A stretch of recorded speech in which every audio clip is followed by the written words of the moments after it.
પાટીદાર સમાજની 17 વર્ષીય સગીરા અપહરણ થયાની ફરિયાદને આજે 35 દિવસ વીતી ગયા હોવા છતાં પોલીસ દ્વારા કોઈ અસરકારક કાર્યવાહી ન કરવામાં આવતા સમાજમાં ભારે રોષ ફેલાયો છે। આ મામલે પાટીદાર સેવા સંઘ દ્વારા ગુરુવારે તિરુપતિ સોસાયટીની વાડી ખાતે મીટિંગનું આયોજન કરવામાં આવ્યું હતું।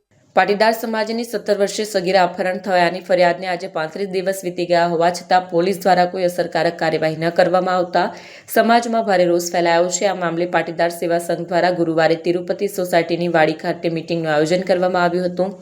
પાટીદાર સમાજના ઉગ્ર વિરોધ બાદ સુરત પોલીસ કમિશનર અનુપમસિંહ ગહેલોત દ્વારા કેસને સરથાણા પોલીસ પાસેથી ખેંચીને સુરત ક્રાઇમ બ્રાન્ચને આપવામાં આવ્યો છે। માહિતી મુજબ ગુમ થયેલી દીકરીના માતા પિતા ગામડે રહે છે અને સુરતમાં તે પોતાના કાકા સાથે રહેતી હતી। સમાજ દ્વારા દીકરીને વહેલી તકે શોધી લાવવા માટે ગૃહ વિભાગમાં રજૂઆત કરવાની જાહેરાત કરવામાં આવી છે। સાથે જ આરોપીને ઝડપથી પકડીને ગુનો દાખલ કરવાની માંગ ઉઠી છે। આ મામલે પાટીદાર અગ્રણી વિજય માંગુકિયાએ જણાવ્યું કે 17 વર્ષની પાટીદારની દીકરી સરથાણા પોલીસ સ્ટેશન હદ વિસ્તારમાંથી ગુમ થાય છે, અપહરણ થાય છે। તે સંદર્ભે પાટીદાર સેવા સંઘ દ્વારા યોગી ચોક વિસ્તારની અંદર મીટિંગ પણ બોલાવી હતી।